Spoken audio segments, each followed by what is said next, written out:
These two paragraphs are from the Maricopa County Flood Control Manual.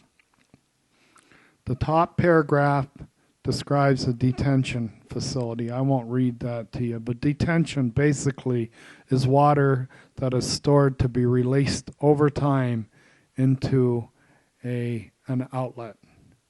But I will read you the bottom one, which is a retention basin. Retention basin, a basin or reservoir where water is stored for regulating a flood. However, it does not have gravity flow outlets for discharging stored runoff as detention basins do.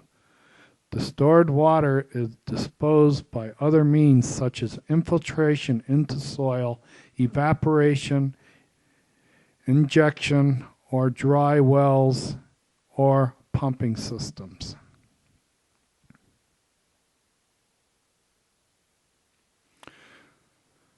This paragraph describes the limitations of detention and retention facilities. Residential developments shall have no single lot storage, and the design of common facilities shall not assume any individual lot on-site storage unless approved by the jurisdictional agency. Developments within a homeowners association will locate their facilities in private drainage tracts or in public sites dedicated by the developer in accordance with the jurisdictional agency's requirements. The homeowners association will maintain the private facilities, and the jurisdictional agency will usually maintain the public tracts. Common storage facilities for single-family developments without homeowner association and with public streets will have maintenance provisions determined by the jurisdictional agency. The number and location of storage facilities within a development are to be approved by the jurisdictional agency. Dedication to the public may require the inclusion of recreational facilities or other features deemed necessary by the jurisdictional agency.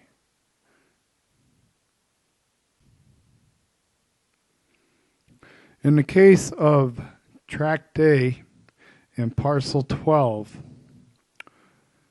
what happened 12 years ago is that they converted a catch basin that Tract A was supposed to feed onto the golf course next to the master retention area, which is Sundance Lake.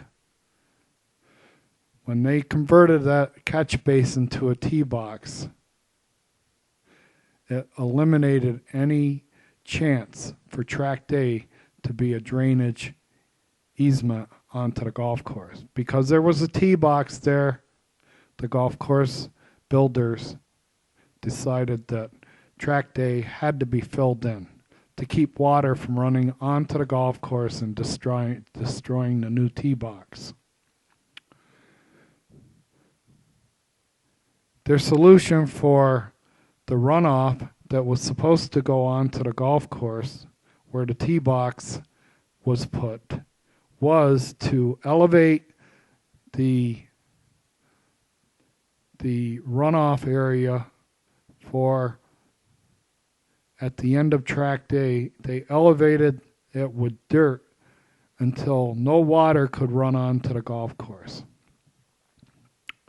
They then took my lot and my house and lowered my finished floor elevation against the plans. They deviated from the plans for the finished floor elevations and the grading chart, and they deviated from the grading plans by grading my neighbor's lot, which is next to the Tract A, towards my lot.